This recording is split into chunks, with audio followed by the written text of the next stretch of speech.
and welcome to another Porn News Today, Porn News Alert. I'm Alexandra, also known as Monica Foster. Now, I want to thank one of my followers, Daryl, for bringing this particular article to my attention. The mainstream media outlet, The Daily Dot, just featured a very interesting piece which centers around Bree Olson. It's entitled Bree Olson's Untold Story. Now, before I read this article that Bree Olson wrote, which is supposedly an account of her time within the porn industry and her time leaving the porn industry, my first thought upon reading this was, wow, Bree Olson is going to become a truth-telling anti-porn activist. Not quite. In my opinion, this is an attempt by the porn industry to create a quote-unquote anti-porn activist, but without the element of anti-porn. I learned that there are some things that no matter how open-minded you are, other people will never be, and that you shouldn't do. And I send a very strong message to young girls: don't do porn, because as much I understand it, you want to embrace your sexuality, you want to say screw the man, screw whatever, like I can do what I want with my body, but you're just gonna have a life of crap in front of you and dealing with people and companies, and you know, companies are allowed to turn you down for work because of anything they want, and you know, they have morality clauses. You can never work with children after you do porn. You can never work in a medical field after you do porn.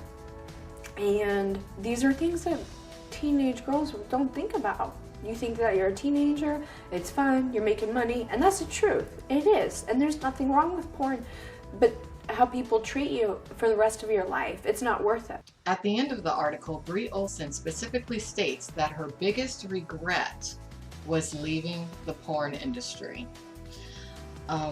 In addition to that, she blames society for her having a hard time since leaving the porn industry, rather than the actual root of the problem, which is the individuals who dub themselves as porn professionals who make up the porn industry. The reality is that not only has the porn industry hurt Bree Olson, the porn industry has hurt and been incredibly detrimental to our society. Porn is a psychological drug. It's a highly addictive psychological drug that has been fed freely to the masses, actually via a company that once Bree Olson was a spokesperson for, a company by the name of Pornhub, which has millions probably of free porn videos that anyone in the United States can freely view, unfortunately even if they're a minor. On April 12, 2013, Mike South writes the following: Pornhub cabal signs a pig a spokesperson. I don't beat up performers who work for Manwin companies. I get it, you have to make a living. I even like Kieran. But to sign on as the public face of piracy in our industry, well, that makes you pretty desperate. That, or you just completely lack any morals. So when Pornhub needed a spokessow, they knew right where to go. Congratulations, Bree. You give pigs a bad name. Now, it seems to me that Bree Olson is attempting to ask society to not only freely accept her, but to accept porn as being normal. And it's not. Porn is sex trafficking. And Bree Olson actually is the proof of that via her time with Charlie Sheen. Look at these two. Wow. Who's got it better than me? What do you love about these two? What's not to love? Everything, every cell, every memory, every feature, all of it. You're like the new Hugh Hefner here with your two. He's an amateur. I called them. He started when he was like 90. He's a trailblazer and a pioneer, and I'm honored to be mentioned in the same sentence with him. The porn industry promoted and marketed Bree Olson via her porn videos specifically for the purpose of marketing her to the general public as a prostitute. And unfortunately, guess who purchased Bree Olson? Charlie Sheen. Now the question is, what will Bree Olson do now? Will she follow in the steps of a young woman who she actually started out in the industry with via the porn company Adam and Eve? Will she follow in the footsteps of Kate and Cross? Kate and Cross and Bree Olson used to like to pig out together back when they were both signed as contract stars to the porn studio Adam and Eve. You know, really when I think about it, she probably could become a Kate and Cross Trench Coat X contract star, because Charlie Sheen's most recent porn star girlfriend, Brett Rossi, is signed to Trench Coat X. Shortly after HIV positive Charlie Sheen's latest ex-girlfriend, porn star Brett Rossi, went public in regards to her time having unprotected sex with Charlie Sheen, porn star Kate and Cross's porn studio, Trench Coat X, signed Brett Rossi as their newest contract star. Now, Bree Olson wants to state that it's been mainstream society only that's given her a hard time since she's worked in the porn industry, but that's not true. Quite a few porn industry staples have had some very harsh words for Bree Olson over the years. And Mike South, a veteran porn blogger, went as far as to actually bully her on his blog. In the year 2008, veteran porn blogger Luke Ford reports the following about Mike South. Mike South says, "Now, we have publicists, though, who write what are really press releases and advertisements in the name of their contract girls. I have yet to read Bree Olson's column in Genesis magazine, but I will bet my last dollar she doesn't write a word of it. Ditto, columns written under Jessie Jane's name. Let's be honest here. If these porn chicks could write, they wouldn't be porn chicks." Then Luke Ford goes on to question, why is Mike South calling Jessie Jane a fraud? How does he know she doesn't write her own shit? And even if she doesn't, why call her out on it? What's he have against her to try and harm her reputation? Same with Bree Olson. But here's the best line of them all from his little rant. Let's be honest here. If these porn chicks could write, they wouldn't be porn chicks. That line speaks volumes about his feelings towards the women in this industry, and it's too bad really, because I've met some smart-ass bitches in this business that have no problem writing their own shit. On August 27th of 2010, Mike South writes the following. Adam and Eve parts company with Miss Piggy, Bree Olson. This one has been brewing for a while, says my source at Adam and Eve. The source said her behavior had become a liability. She was increasingly difficult to work with, and we got tired of being treated like one of her Johns. Her escorting was putting the company in a bad light, and it was decided not to renew her contract. Apparently, in certain circles at Adam and Eve, she was referred to as Miss Piggy after a story I did calling her the biggest pig in porn. Word is Adam and Eve will quietly let all of the current contracts expire and get out of the contract girl biz altogether. Bree will no doubt become popular again in the gonzo market, but it may come as a shock to her how much the rates have dropped. She will do just fine, but once the novelty of her Adam and Eve contract wears off, work at high rates may be difficult for her to find. The truth is, Bree Olson, you don't regret having chosen the path into porn.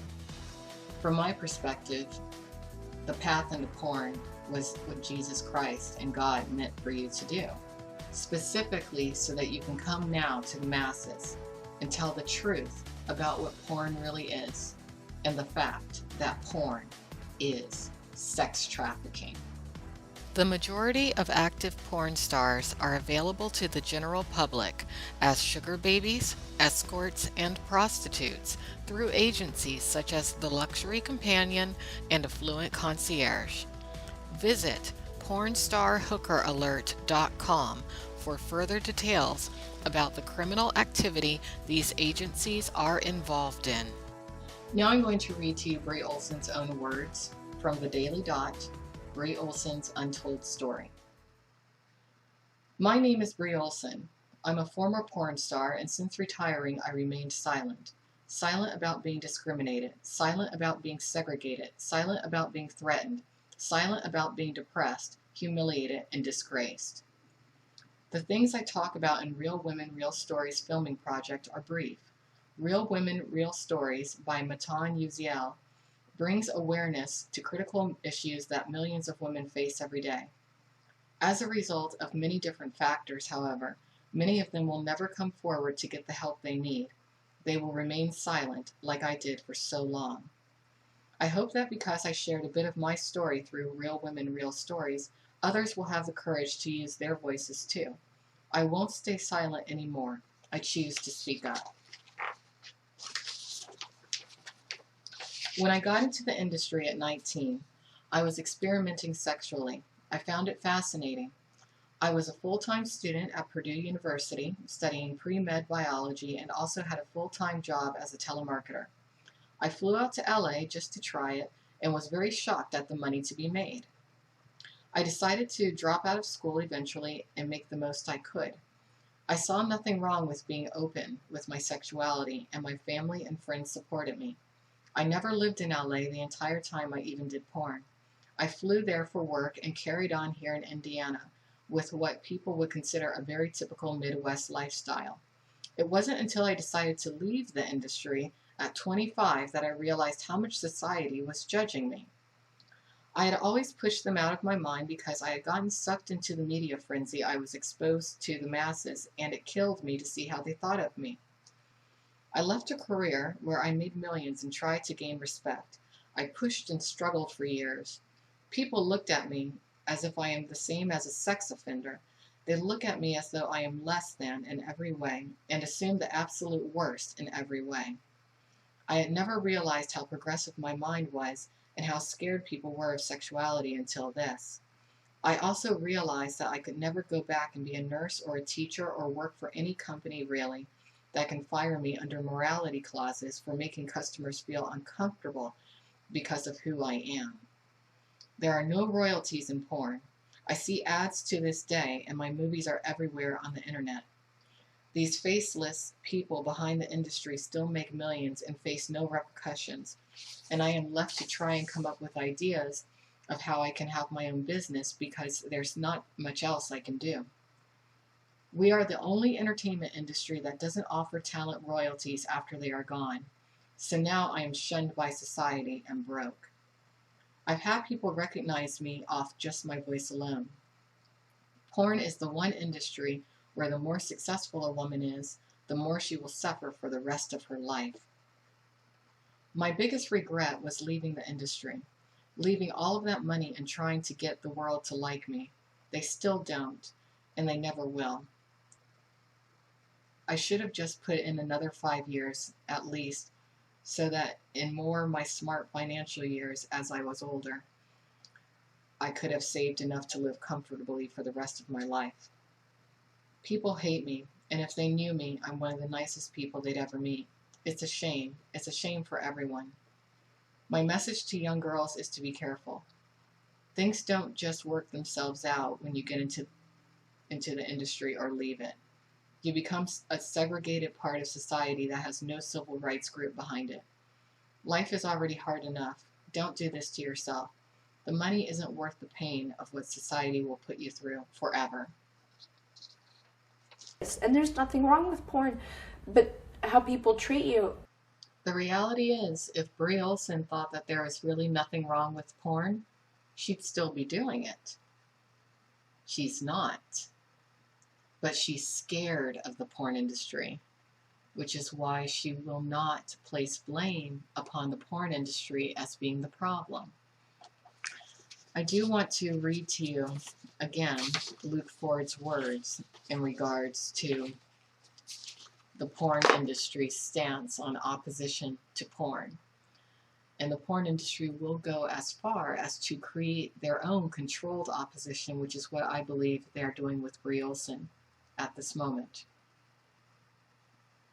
The major reason for the lack of reflection from within the industry about its product and its discontent is that it's against the pornographer's self-interest to grant any credibility to opposition to porn.